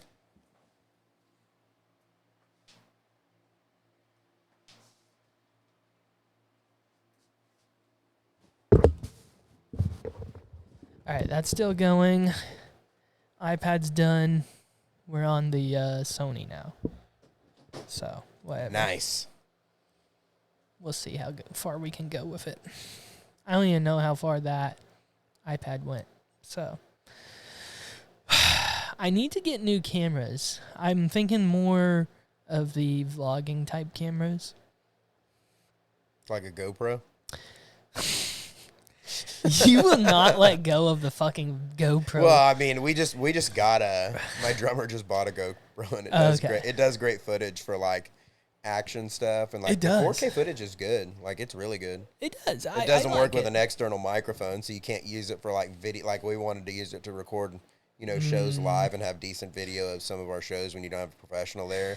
And like, the problem is the brand new GoPro, just in case anybody's wondering, total knock at GoPro, doesn't work with an external microphone. No shit. Yeah, it just like, it doesn't work with any microphone that requires power. See, I'm thinking about getting one of the Amazon, like two of the Amazon, just like the $170 like vlogging handy cams, kind of like that. Yeah, they one, work good too. We had one that are like 4K at least, because 4K will be great, and I only need 2 until I start getting more guests and until I start doing the whole desk table thing. By the way, while we're doing this podcast, I messaged a person about a table because I didn't know what time you were going to get here, and I didn't know what time they were going to message me.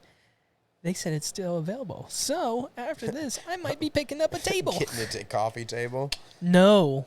Just so like it's a gonna be regular table? Yeah, it's a dining table. So what the setup's gonna be from now on is, once I get my producer, once this gets a whole new adapter. Apparently, Apple is a pain in the ass nowadays.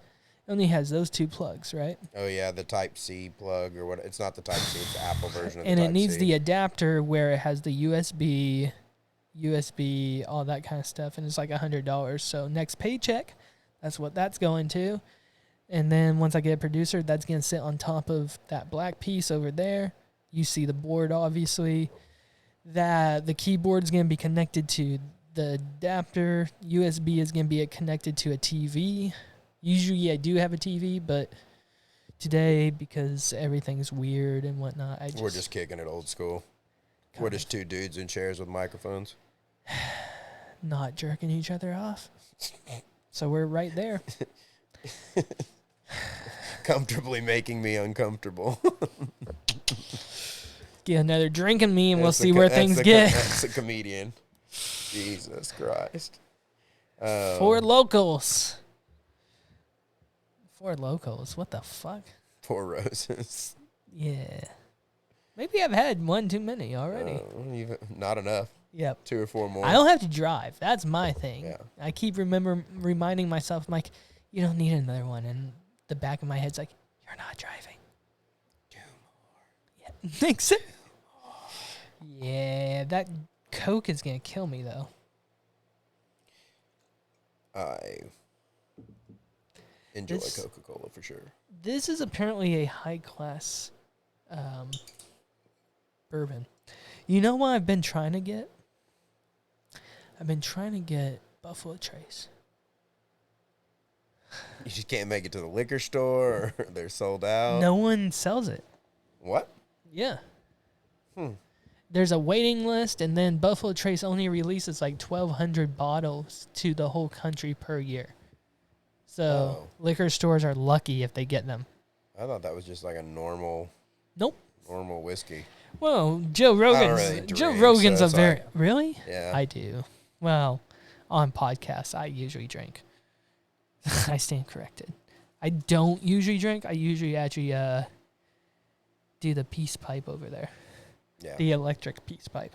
Big fan Dude, of the peace pipe. what is your opinion on Native Americans from 1800s on the electric peace pipe, what would what would their thoughts be? What do you mean? Like, okay, imagine you and I went back in time. We're dressed as, like, 1800ers or whatnot, like we're, I'm in traditional Osage clothes. Yeah. So we're not, like, obvious, right? But the one thing that is out of place is this. I don't know. They'd probably be pretty taken back by that. Do you think so? Yeah. It's like, hit this. Do you think they'd hit it?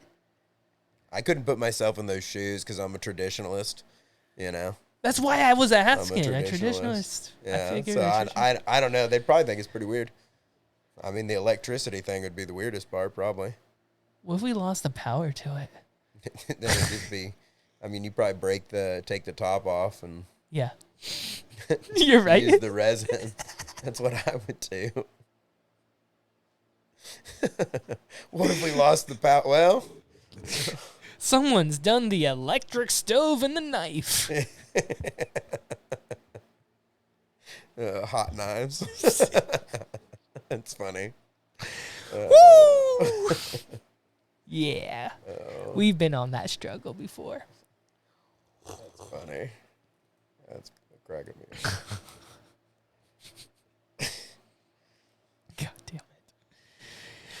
You've gotten me off the rails. Yeah, that's what happens with the podcast. Get me back on the rails. We're not getting back on the rails. I just poured myself another drink. Where do you think we're off the rails now? Yeah, we're about to play music and probably get copyright. I mean, we already got copyright because of your music. Even though I got permission from him. I didn't get permission from him, YouTube. I just played it. He was like, oh, you're going to play. Yeah, motherfucker. You're on my podcast. Why would I not play your content?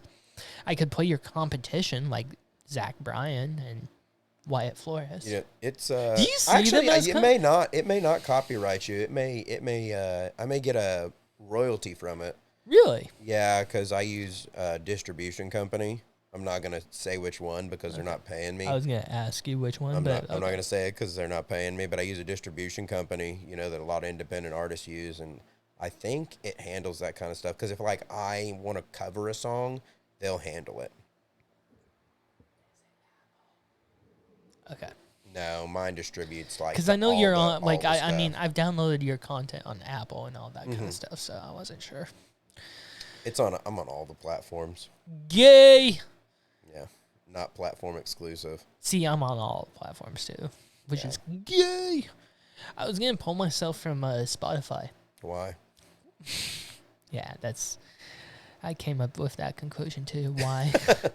It's just the biggest. It's like the best streaming platform. It like, is. There's nothing you can.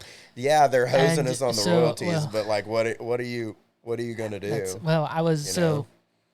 I looked up the statistics. Currently, Apple is kicking Spotify's ass, but Spotify has always been second place, regardless, with, my downloads and everything. I'm complete opposite. Really? You're Spotify first with Apple? Yeah, and then Apple? Spotify over Apple, and, it's just so user-friendly. Plus, I think more people have it. Really? Yeah, because you get all the Android people, and then you get a lot of Apple people, too. But with Apple Music, you don't get any of the other device listeners, and they're not splitting a share with you at all. And then if you think about the Apple people, they're only getting 3/4 of it, maybe, of their Apple listeners. But they're costing more money. I mean, Apple's more expensive. That's my thought behind it. You're not right. You're not wrong. Didn't think about that. Fuck. That's just so pull from Apple. Pull from Apple would be the move. Apple. No, not for me right now. I'd love to have that much bargaining power. It'd be interesting if I just pulled from everything but Spotify. What would Spotify do? It doesn't matter. Like it doesn't matter because where they find you, they're gonna listen. Like it's just like Amazon or Alexa or like YouTube, radio or whatever it is. They're all getting their big cut of the pie. Yeah, I mean, regardless, you're getting fucked. Yeah. That's why you have to go to a show, and like that's one of the conversations I always tell people. Go to a live show. Live shows are because if you want to support an artist, like that's the only way to do it. That's definitely and where the merch, like that's where all these guys make their real money after make you a their deal. endorsements. Yeah, I'll go to a like you and your band does the concert and all that stuff. Mm-hmm. I'll buy a regular ticket, regular price, on your website or wherever I need to buy it. You know. Because a lot of artists do their own website, guys. And if you go to their own website, it's cheaper than going to Ticketmaster. Plus, damn near all of it goes to them and their agent. Well, it's always the business side of it is really weird. Well, I mean, that's the podcast comedian, like Santino, everyone I've listened to, Santino, Kreischer, you know, all of them mention if you go to my website and buy tickets from my website, it's gonna be way cheaper. Like it's gonna be $25. It's gonna be $25 to $30 or for like I think it's a max of $50. Bert Kreischer. So I looked at Bert Kreischer tickets. Sorry for interrupting. My bad. I looked at Bert Kreischer tickets like a while back, and it was like $150. Excuse me. Like on Ticketmaster or whatever website it was. I went to his website, $40. Same seat, you know, same exact seat. But on his website, it's $40 compared to $150. I was like, oh, wow. You can see a lot of great artists still for free, dude. Like a lot of our shows aren't ticketed right now. Like you're still in the bars. You can go catch a lot of our shows. You know. Have you done Willie's? In Stillwater? Yeah. I have not played a whole lot in Stillwater.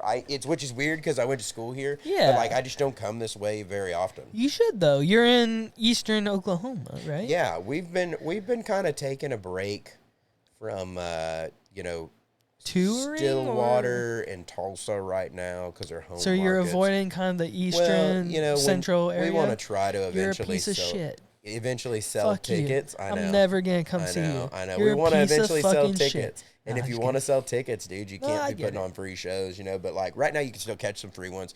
And like the thing I was gonna say is like go see a local band.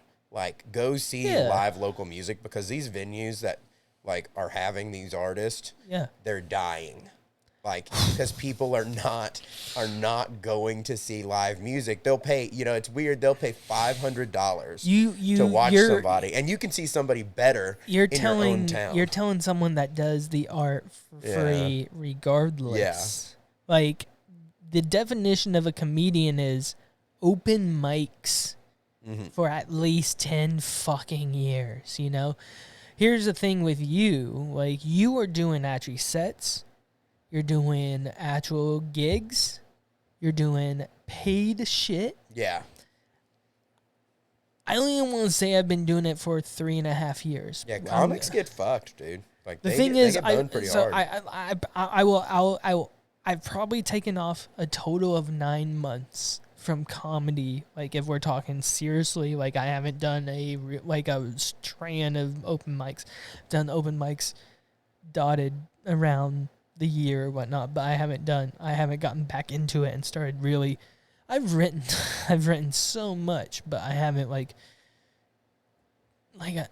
everyone says, oh, it can't be gas, it can't be, you know, the economy and everything. I'm telling you, 75 to 80% of the reason I'm not doing comedy right now is because of gas.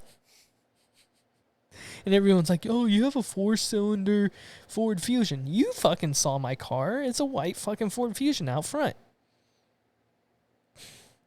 It cost me about probably a good $40 to gas it up. Gas mileage is 32 miles a gallon, 33 on a good day if it's not windy. And it's fucking Oklahoma, guys, so it's fucking windy every day. So, like, I want to do comedy and do it all and everything because I'll openly admit I'm jealous of you. Like, you're doing it, dude. And it's not like I'm not jealous of the part of you're doing music and everything. It's the part that you're entertainment. You're doing the entertaining part because I like. Dude, it's such a lonely thing, though. It's a double-edged sword. Hold on. Sword, you say it's a lonely thing? It's a lonely thing. It's not for you. You have a band. Think about a absolutely comedian. Is. It's the same. But It's the think same, about a dude. No comedian. different. A comedian is on his own.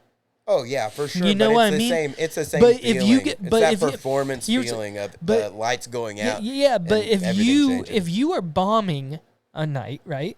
You can look back at your guys and be like, "Fuck, I guess we're bombing tonight, right?" And keep doing it, right? Me as a comedian, I'm looking at a bright light in my face, can't see the crowd, and in the back of my head, I'm like, "Fuck, I guess we're bombing tonight." And I can't look back and be like, "Oh, Yeah, but I have a bad, group." I've had bad nights playing music and and At the same time, as a comedian, I'm glad that I'm the only one bombing, because like if I was, and I'm not trying to offend or touch any feelings, like if I was a lead singer as such as yourself or as Pecos or Giovanni or any of those a front guys, man. a front man, if I myself am bombing, I would be like, that's on me. Even if the band itself is bombing, even if the drums is off tune or anyone, my thought process is, if you're in a band and you're the front guy, you're the face, right? You're the guy. It's your name. Yes, exactly. End of the day, it's your even name, if it's Pecos and the hired or no, Giovanni and the hired guns, right? Yeah. Okay, I got that confused. It's Giovanni and the hired guns, Pecos and the rooftop. Fuck, I was going to say the Pecos and the... okay, thank you. You saved my ass. We're going to edit that. We'll pull that one out. No, you're going to listen to it, and it's not... It's going to be like I'm that. not editing anything tonight, or really anything. I'm having fun. I'm not totally gone. Yeah. Shut up. Fuck. Guys, we just became best friends. He said and he knows me now. No, he sees demons in me, and he's like, "This is gonna be fun." Entertainment's weird, dude. Like it's a weird feeling that. Well, you can't let the politician thing in as an entertainer, and that's my. I think that's my downfall as an entertainer, because I have come to the realization or the acceptance for myself that I am a certain more party than the other. Go back and listen to the first half of this podcast. You'll figure out which one. Yeah, where I'm kind of like on that. Who cares what party you are? You're more like you give me be a good human. Be a good human. That's my. You give me the more independent. Don't give a fuck. Just be a good person, and we're good kind of person. It's kind of that's kind of the thought. And I mean that's kind of my sense too, But at the same time, it's like, don't shove things down my throat. And I'll be very vocal about it. And then people come after me because I'm vocal about, don't shove this shit down my fucking throat. I just want to fucking buy your or your fucking product or whatnot. And then you won't go and do this kind of fucking shit. And I'm like, I'll just go buy the other fucking competitor. Like, I'm sorry, but I'm not trying to be that person, but you lost my business as a person. I mean, I'm not trying. I'm keeping names out. I think you understand what I'm saying, obviously. Keep the mountains blue. I don't know. You won't catch like it's you won't catch. Sorry, me. the joke was there, man. The joke was there. It is funny. It is funny. I just the bit was there. Come on. I have to stay true. No, I got you. I got you. To the I don't really like to I don't like to play politics, whether it's in music or anything. Because in music, there's politics, and I'm not trying to trap you either. It's hard. That wasn't the goal. I know but it's hard because everybody feels very strongly about something differently, and I think just my life experience at this point has led me to the kind of this point as an artist where I'm like, man, everybody has something that matters a lot to them. It's like I don't listen to Taylor Swift, right? I'm not bumping Taylor Swift in my pickup truck. That's not happening. Okay. But Taylor Swift helps people get through their day. So at the end of the day, Taylor Swift is an important part of art and does something for the greater good. So whether I appreciate it personally, it doesn't mean it's her isn't, fans it isn't or good. whoever. Yeah, to her fans, she's like, that's a big deal. So that's kind of what I'm saying is like, for me, I've just gotten to this point where I'm like, it's not really about left or right or a certain artist versus another artist or like these different emotions. It's like, be a good person. Oh. Be a good person. And that's the only thing, like if you're not doing the right things. Okay, like, where I was going with it was I was thinking about, like, it's about your viewers, your people that contract your content or whatnot. But no. Yours is way better than what I was thinking. Also, my thought process is under influence. Yeah, 100%. 100%. You're seeing the real side of me, man. This is interesting. This is fun. The red side. Side B. That's where all the good stuff is, on the side B of the album. Don't do that, dude. When you flip the side B over, that's where all the good songs are. This is my last drink, I'll be honest with you. But I feel it. I feel all the drinks. You've only had one, so that's cheating. You're supposed to have at least 2 more. Fuck you. This isn't fair. I was supposed to enjoy the night, and you ruined it. You ruined it 100%. I enjoyed it till 10 o'clock. Not invited anymore. Never. No, you're invited anytime. If you, so like I mentioned in the very beginning, the podcast is about promotion. Yeah. Local Oklahomans. If you go back, you obviously listened to the Ashley one episode, guys. Go check that one out. That's actually one of my biggest episodes, by the way. But she I think it's because it's got the red dirt hat thing in it. It might be I that. think that catches a lot of people's attention. But it's also if they're out there listening, I'm looking for a sponsor, Red Dirt Hat Company. I have one of your ball caps on right now. I usually wear your guys's, but tonight I'm wearing which one is this? Cactus Alley? Yeah, Cactus Alley. I ordered. Well, I actually got this for a Christmas present from one of my friends. Great friend. Thank you. She's great. Anyways, not going into it. I'm so people ask me if I'm dating or whatnot and all that kind of stuff. I'm very private about that kind of stuff. I'll tell jokes. I'll do that. And until I'm married, no one will know that I'm married. Someone asked me, they're like, "Are you dating?" I'm like, "Is that any of your..." People at the time, like people like that, and these are people that like know some of my songs and stuff. People will ask me, like, they won't know I'm married till they see like the tattoo on my hand, and they're like, "Are you married?" And I'm like, "Yeah, I am." Well, I've had people personally attack past relationships. Ooh. I don't know who, but like just random phone numbers that aren't traceable, all that kind of stuff. So I'm like, and they've destroyed past relationships. So I'm just like, I'm very private about it, and it's caused trouble in my private life with those people that, I do care about. And they're like, is it because you don't want to brag about me? Is it because I'm fat? Is it because I'm ugly? It's like, it's not that. It's just because there's situations that have arrived, that I plead the fifth. But I'm just like, I don't get into that. And maybe once I'm married, I'll slip up and be like, yeah, my wife and child and stuff. But like, I'll probably never mention them by name, any of that kind of stuff. But for now, I'm just very private. Yeah, there's a sense to like I changed my Facebook name, and it's not my real name anymore because I didn't want my private life being mixed with. I made a mistake. Like if I could go back, I didn't necessarily make a mistake, but like using your real name, okay, as your artist name is tough because people can just find you at the click of like Google. They're gonna find like all of your normal stuff. Then they're gonna find your personal Facebook page or your Instagram, and like so I went and changed my name and like I try to do the same thing, keep it more private. So your Facebook isn't the real one that I message you? I won't say it. It's not your personal one that I maybe I don't know. It's not the band name. No, it's not the band name. No.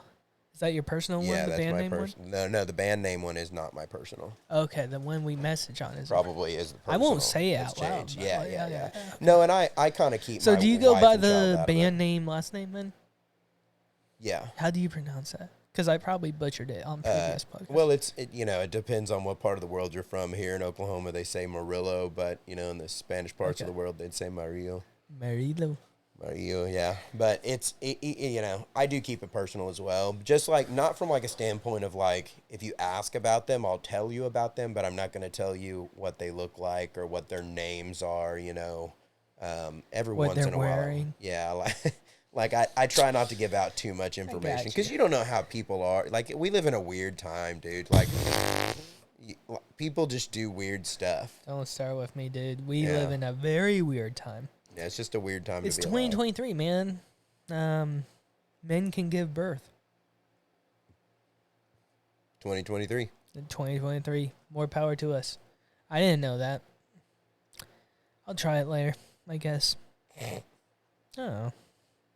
I figure like Theo Vaughn said, when you're 80, you can't really feel it, right? Like in your mouth and shit. It's like a slippery, wet hot dog.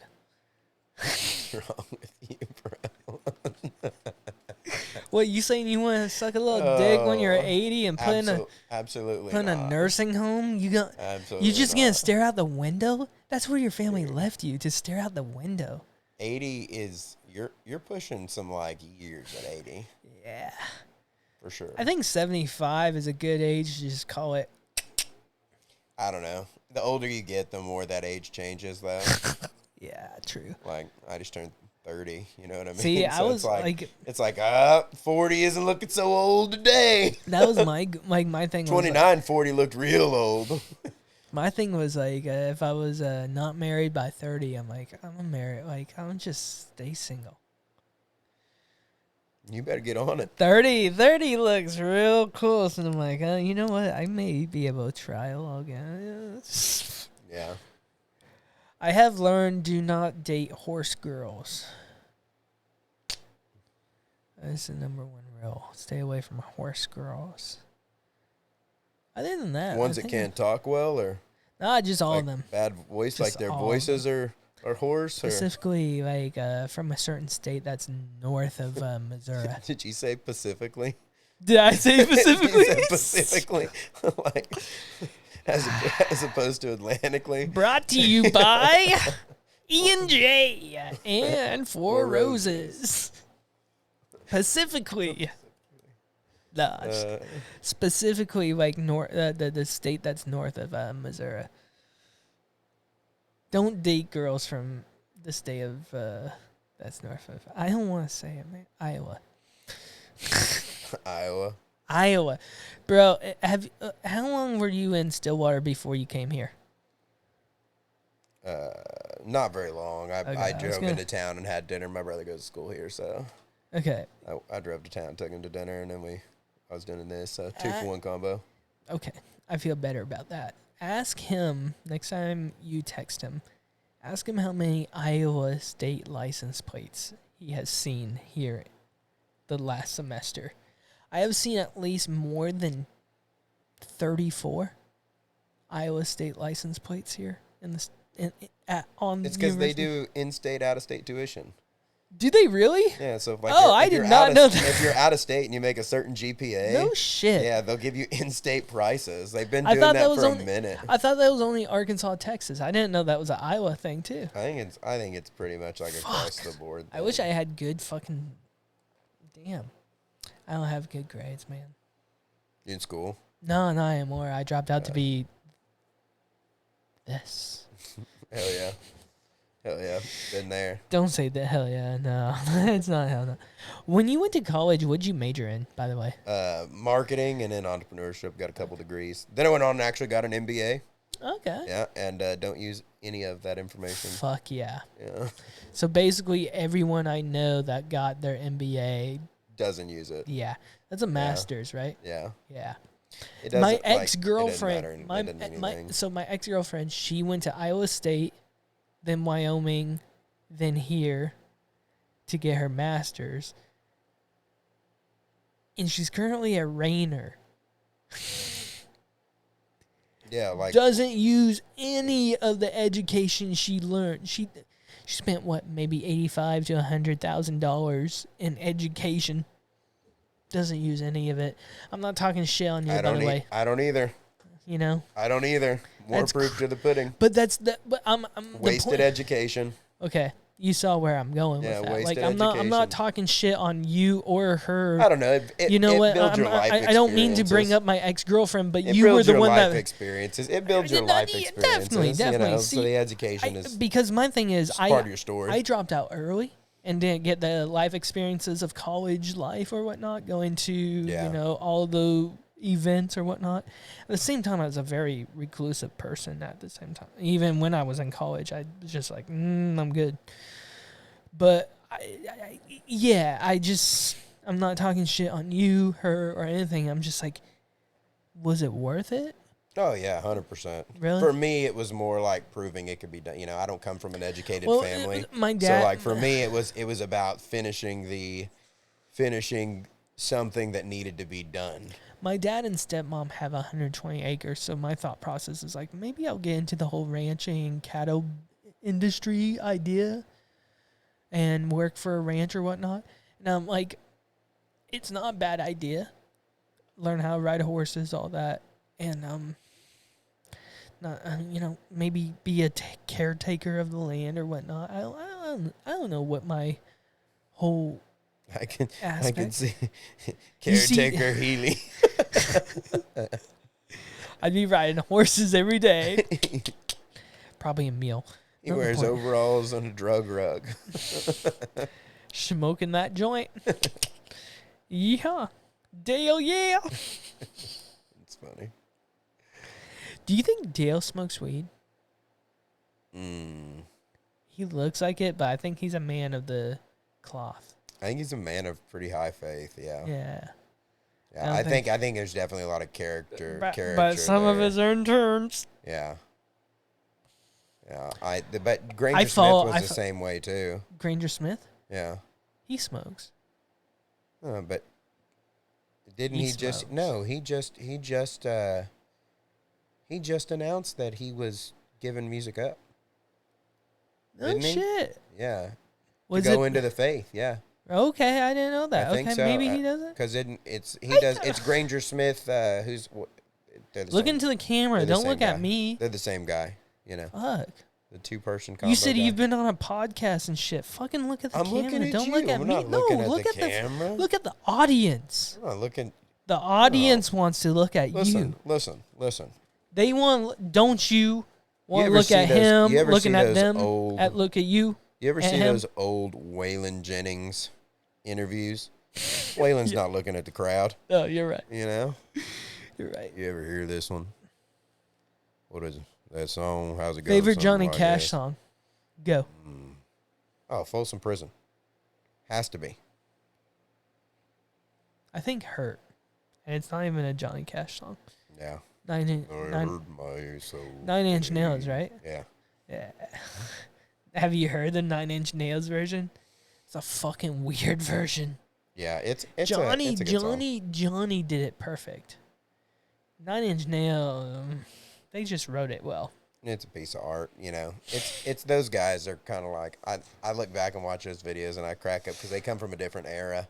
Oh, you know? fuck yeah. Like just the way interviews were done. I went to a Nickelback concert and I saw people of all ages with different kind of rock bands, or not rock, like heavy metal, all just different genre for Nickelback. A lot of 9 Inch Nails shirts. Hey, you heard it here first. Everyone gives Nickelback a bad rap. Bro. Not me. I went and saw them for not doing it. my Sorry. birthday, and I actually decent. Very, very decent. I bet you they put. I've never seen them in concert. Their concert's decent. I won't give them 100% credit on their concert because I went and saw Green Day in concert. Yeah. And I had kind of nosebleed seats for Green Day. It was the second level at least in Key Arena at the time in Seattle, Washington, and side of this stage. So, you know. But, so Green Day doesn't have an opener usually for big events like Key Arena. Mm-hmm. They don't have an opener. Their opener is a drunk, pink, stained with liquor or stained, I don't know what stain it is, rabbit that runs on stage with a giant Sky vodka bottle, and he chugs it on stage for a good 5 minutes and gets the crowd pumped up. And then you hear It's not a bad idea. Green Super Day's funny. intro. And if you take that note, I want to be that rabbit, by the way. Yeah. I'll be your mascot, whatever you choose, whether it's a bull or whatnot. I'll come on stage before you guys come on stage. I'll be your pump-up guy. You don't even have to give me credit. I just want to be funny. The entertainment. I like entertainment. I think that's what I figured out what I want to do. That's why I kind of like the rodeo business. I've been looking at saddle bronc and bull riding. Just a lot of things. We got off subject a lot today. Hey, cut it down. Cut anything out you didn't like. That's the thing. This podcast is probably not going to get cut a lot. Yeah. There may be a few silent points, like names and stuff. By the way, do you want to know the name that was bleeped out? Yeah. I'll bleep it out here. Adrian Corwin. Oh, okay. Yeah. Yeah, now I put the name with it. Yeah. Now you can look him up on Facebook. He's a good guy. He was on the podcast. And I'm not talking shit about him or anything. Like, he's a private person. When you finish this, will you send it to me? Yeah. Okay, cool. Absolutely. Cool. I just want to screen it before and make sure nothing weird. Yeah, I'll edit it and everything. Yeah, that's what I was going to say. And I'll send you the final edit. And if you need anything else edited, that's how I usually I figured. So you're the first person that actually asked. Everyone else just kind of goes with it, and I hate to be like that, but sometimes, man, like, honestly, if I'm being real with you, you have to be so careful today to make sure everything is on brand. Which obviously cut that out, but like, you have to make sure everything's fucking on brand. Because I'm not cutting that out. I hope you know that. Yeah, that's fine. You can leave it. No, I get it, dude. Like, that's the thing. Like, if I had like Wyatt Flores or like Zach Bryan, and if they said something out of line, and they were like, even if their agent or whoever was like, send me that's the why final. I gotta be so careful. Yeah, you know, and like, I don't have the room because we're kind of going through that process of absolutely working on the agent thing, and like, it's just, you got to be so careful. Have you talked to any agencies, just out of curiosity? Man, I'm not trying to get you like trapped or anything. That's a good question. Yeah, that's a good question. I'll take that. We are entertaining opportunities. We are entertaining opportunities. So I was thinking about starting my own like agency, but like, I learned what agents have to do, and I'm like, it sucks, bro. I'll just do the people, interviews. And talk to the agents. The agent part is shitty because 90% of the time agents don't even fucking look at you guys. Look at me, and just fucking brush me off.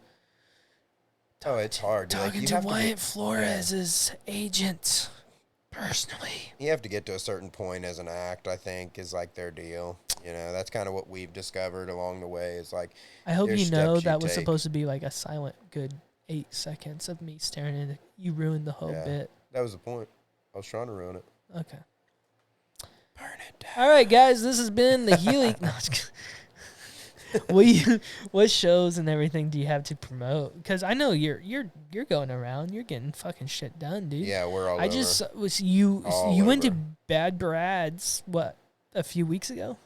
There's Songwriter Showcase. I think I'll be at that this coming week in Stillwater. I'm going to try to make then that. I'm at Burnt Cabin Marina on 10 Killer Lake. After that, we play 10 Killer? No shit. Yeah, we play the World Barrel Racing Championships in Shawnee, Oklahoma with Colton Crow and the Murder. Where's dual that? headlining that show.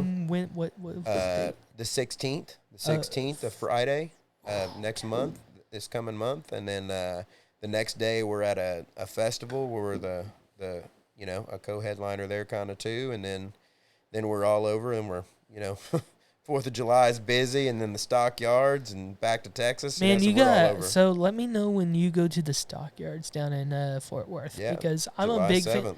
I'm a big fan of the stockyards. July 7th. It's going to be a good one, man.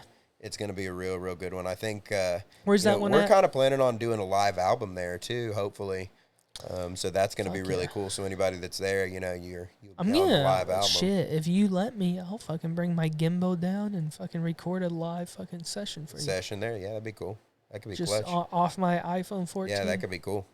That could be real cool. Yeah, because here's the thing: everyone I feel like a lot of people, kind of brush off the iPhone kind of concept, because Samsung has been so fucking proficient with iPhone, obviously, but the 14 Pro Max.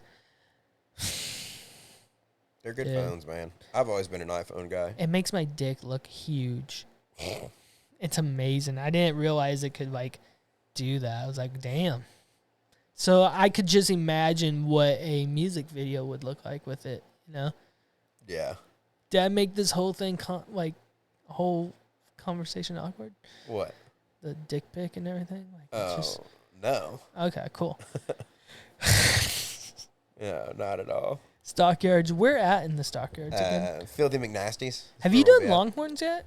Saloon? That's Is not that really still a our thing? vibe. It's not really a vibe for us because that's more like Texas swing style Some more of a Casey music. kind of thing. Yeah, well, not necessarily Casey, but more of like your old school kind of.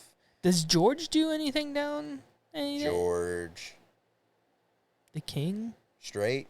No, I don't know when the last time. I feel he was like in the King Stockyards would. Was. So my thing is, if I was the King, He's like retired. he's still touring, isn't he? Oh, he retired.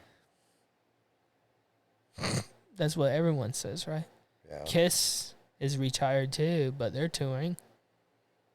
Yeah, I guess. I guess that's true. I'm just saying. Nobody yeah. really retires. I'm pretty sure he just did a show down in San Antonio just recently too. Yeah, I'm sure he does select stuff, but I think like nationally touring, I don't think he tours anymore. But he may do stuff in the Stockyards every once in a while. It'd be interesting to see the me. King in the Stockyards, right? I just don't know if there's a venue big enough for that. Before George, do you think Chris Ledoux was the King before George? Just out of a question, or were they? No, really? Those guys aren't. He's with all due respect. What is Chris then? If he's not George, Chris is the king of rodeo music. Okay. So that's where I'd put him. Okay. It's a different kind of music. The cowboy style music. He's the king of that. Is Chris Ledoux. George is the country music kind of. Is he? Is George what set Zach Bryan, all those guys kind of up? No. Who set those kind of guys up then? Because then those are more driven by like your Waylands and people who like were very strong singer-songwriters, I think. Interesting that you say Waylon. Yeah.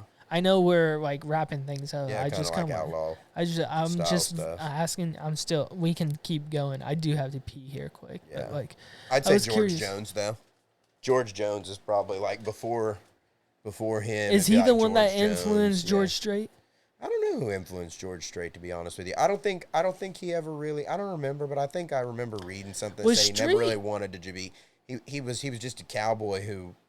Okay, I was gonna ask. Played country music. Was Strait a cowboy before more. he became something? Okay, I think it's kind of. That's the same with Ledoux, right? Yeah. Ledoux was a rodeo boy before he was anything. Yeah. Just kind of like Cody. Yeah. Cody. Well, everything I've read about Cody. A lot of those guys transitioned to guitar and get bands and kind of tell their story. I read a interview. I can't remember what interview or article it was online of Cody Johnson's that it was talking about how he said that Chris was the one that kind of lit the path for all the rodeo boys.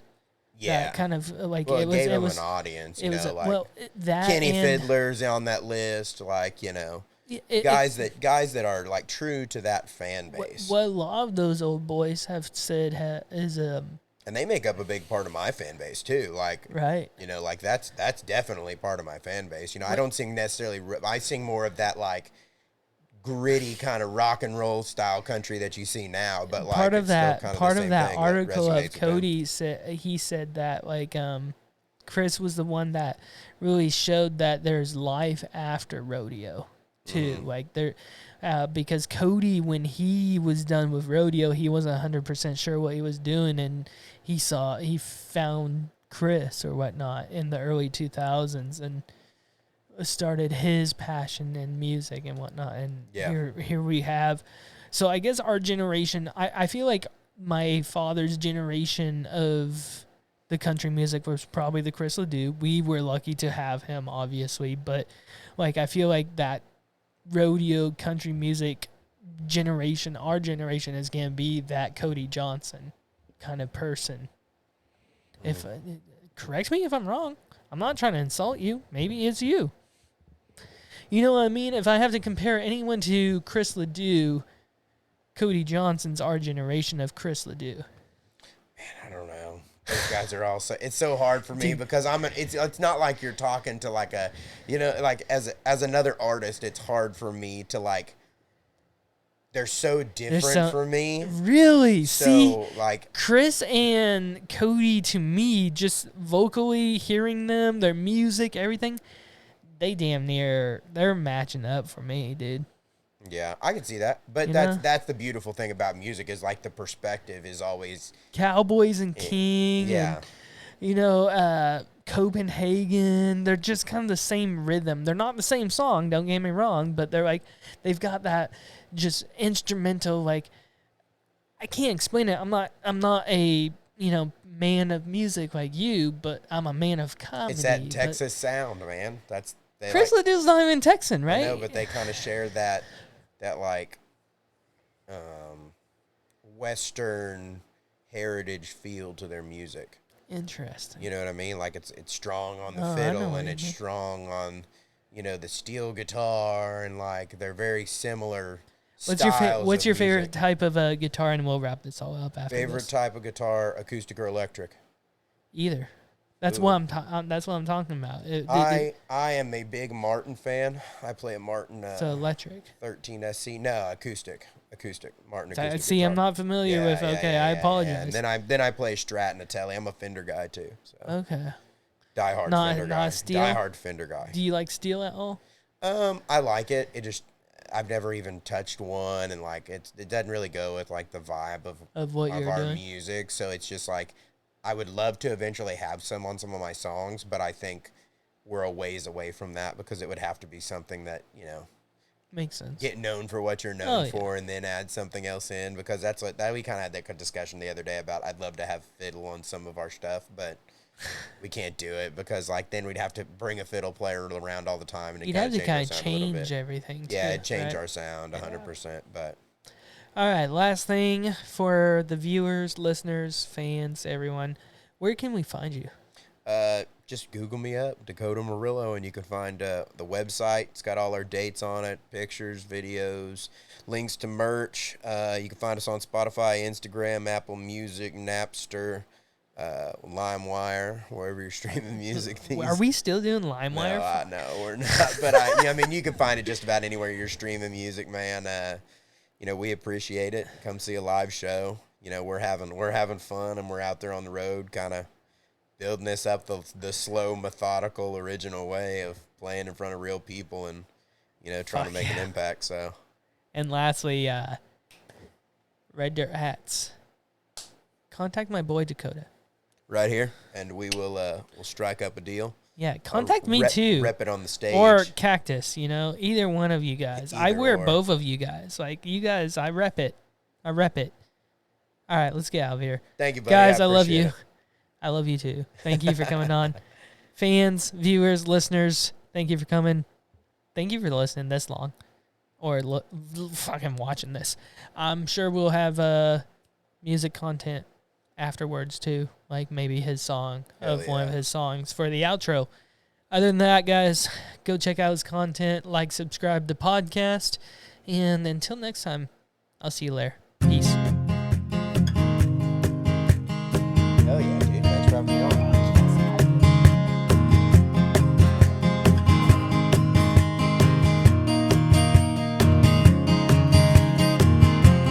Well, I met this girl last week at a show.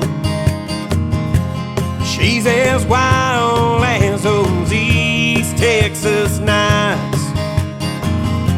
She ain't no uptown debutante wannabe beauty queen. She's got a cigarette in her lips and she likes to drink Pendleton neat. So I